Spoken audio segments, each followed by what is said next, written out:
girls and boys. I'm Mary Rosborough, and I live here at Fahrney Keedy in an apartment.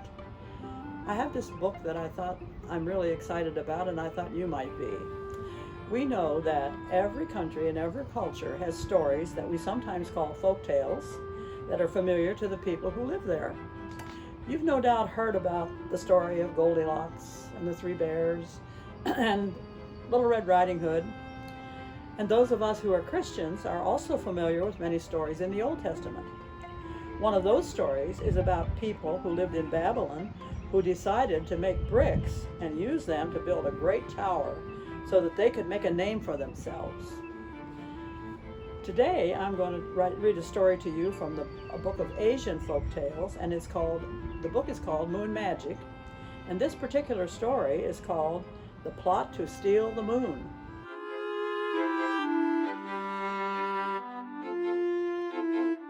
It's especially interesting because it tells us about people who decided to build a tower out of bamboo to reach the moon.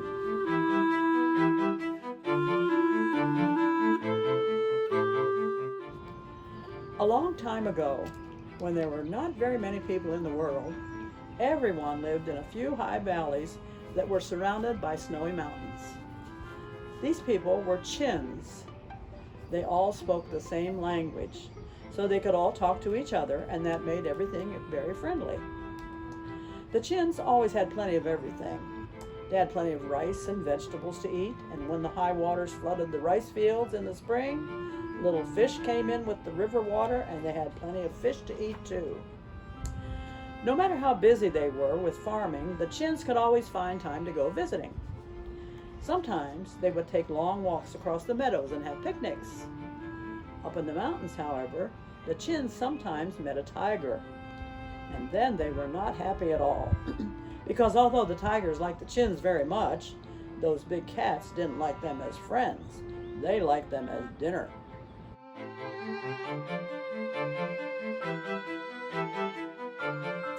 Except for the tigers, the Chins were very satisfied with their lives. Every year was just the same, just as all the Chins were very much the same. And the Chins liked that very much.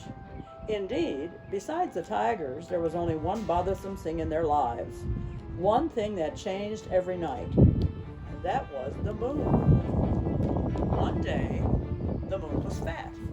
A few days later, it became thin again. And worst of all, it moved around in the sky all night. It changed all the time. "Why does it have to move around like that?" asked one of the Chins when he took his vegetables to market.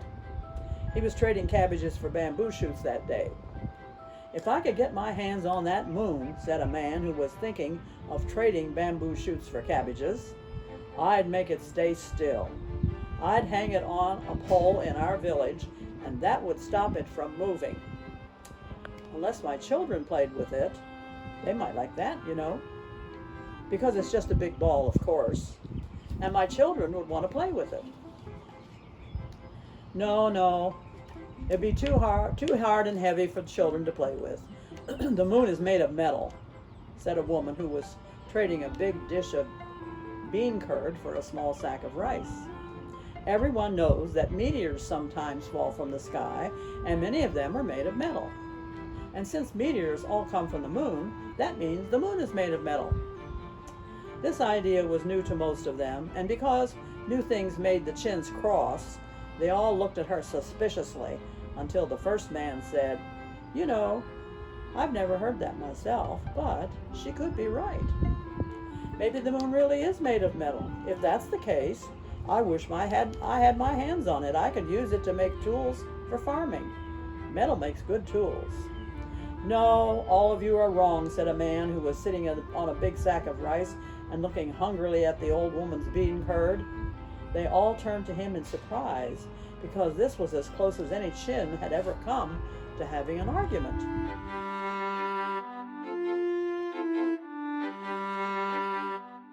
But the man with the rice didn't mind their looks, because he was so eager to tell them what he thought the moon was.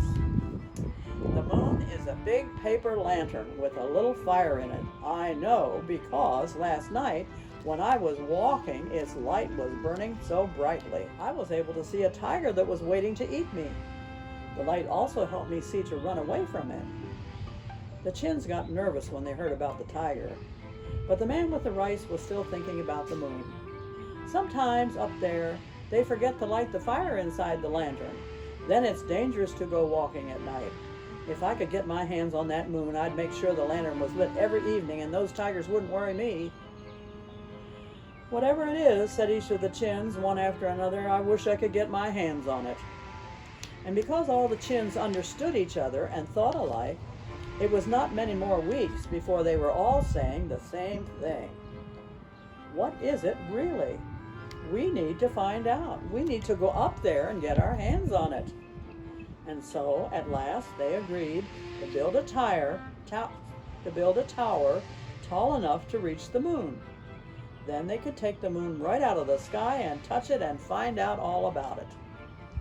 The tribes of the Chin came together from all the high villages to build the tower. They came from the east carrying bricks of mud and clay. They came from the south bringing thick bundles of straight bamboo. And from the north and west, more Chins came, carrying on their backs heavy, long poles made from tall trees.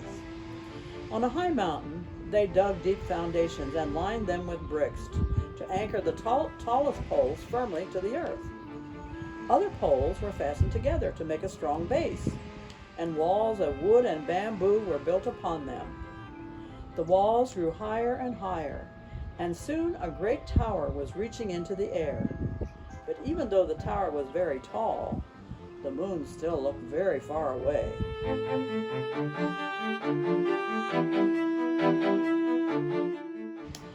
Well, said the Chins to each other, then we'll just have to make the tower higher. So they sent to the north and the south and the east and the west for more wood and more bamboo. They went on building for a whole year, and still the tower was not tall enough to reach the moon. Because the Chins still thought all alike, they never thought of giving up. But one person remarked quietly, "We have to get up very early to go to work." A few days later, another person said, "No matter how early I get up, by the time I get to the top of the tower, the day is almost over.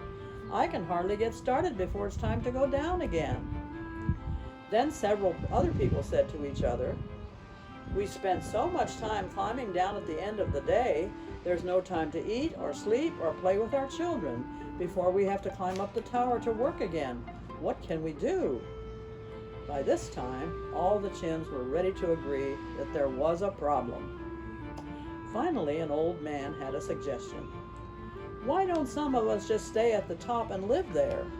That way, we won't need to climb up and down," he said.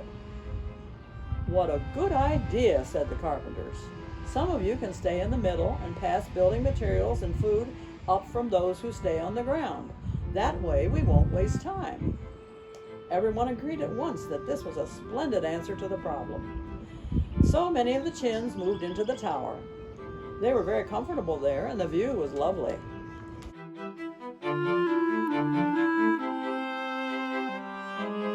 For a while, things went quite well.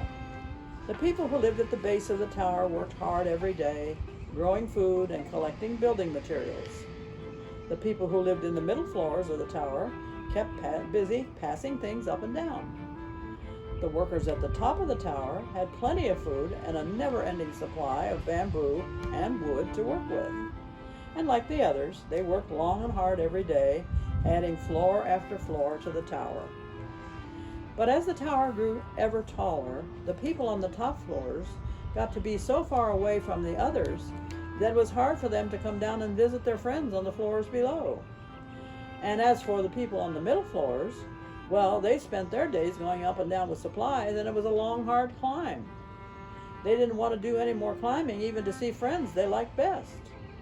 And the people on the ground were so busy growing food and gathering building materials that they had no time for visiting anybody. So as the years passed, most of the Chins stopped visiting other floors entirely, except on business. And because people on one floor never talked with the people on the other floors, they no longer knew each other. Little by little, their languages and their customs began to change, and at last they no longer thought alike. Then something happened. And what was it? It was such a long time ago that nobody now remembers exactly what it was. Some people say a terrible storm came up and the wind blew so hard that the tower began to sway just the way a tree sways in the wind. And as the wind grew and grew, the tower swayed and bent until at last it snapped.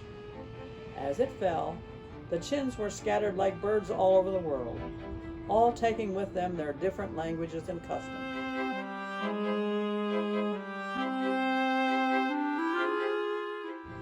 Others say that the chins who worked on the ground grew tired of farming year after year to feed all the people in the tower, people they no longer knew or cared about. So they stopped sending food up the long chain of floors, and everyone had to come down or go hungry. Or perhaps it was that the chins had spent so long building the tower that one day they could no longer remember what it was for or why they were building anything so tall. They forgot about wanting to touch the moon, and they came down from the tower and went away and forgot it. But the strangest story of all is that it was the moon himself who pushed the tower down. The old moon was used to silence up there in the sky, and when the tower came too near, he was bothered by all the noise the chins made with their shouting and hammering.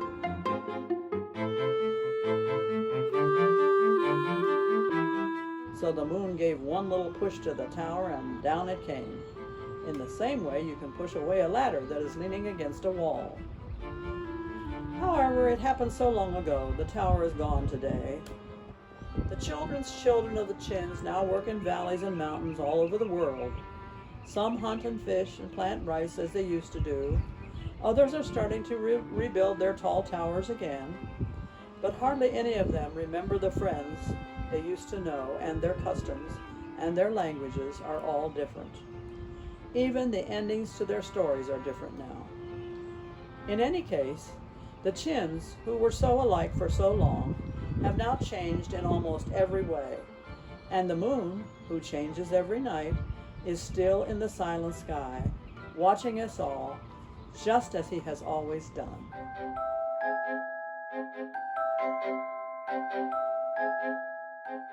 The interesting thing about this story, boys and girls, which is from Burma, is that in the Old Testament story, we are told that when the people tried to build that tower and were not successful in getting high enough to see God, that God decided to change their languages, and when they came down and their tower fell down, they also were scattered all over the world with speaking a different language.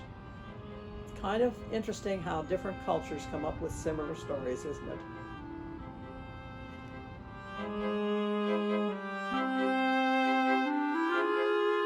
This little book, Moon Magic, was written by a lady, Catherine Davison, who lives with her husband in Littleton, Colorado, at least at the time she did when she wrote this.